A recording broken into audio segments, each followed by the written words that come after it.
Tu Mazda Sky Active hace un traqueteo metálico al arrancar en las mañanas, mucho cuidado, porque podría ser una advertencia de que el sistema BBT está empezando a fallar. Pero antes de entender la falla, entendamos qué hace el sistema. Imagínate que las válvulas del motor son puertas por donde entra aire y salen los gases de escape. En un motor convencional, esas puertas siempre abren y cierran al mismo tiempo.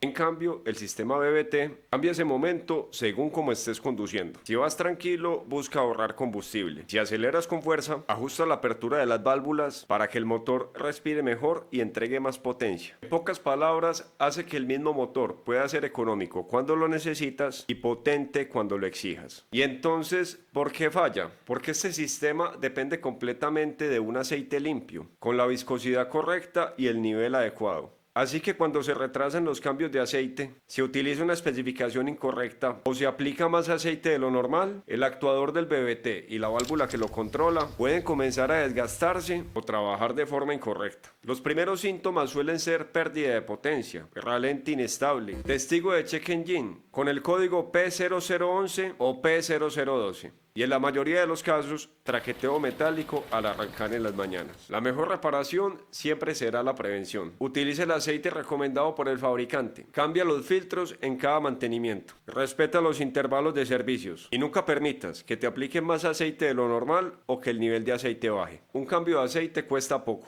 Ignorar un problema en el sistema BBT puede terminar en una reparación mucho más costosa.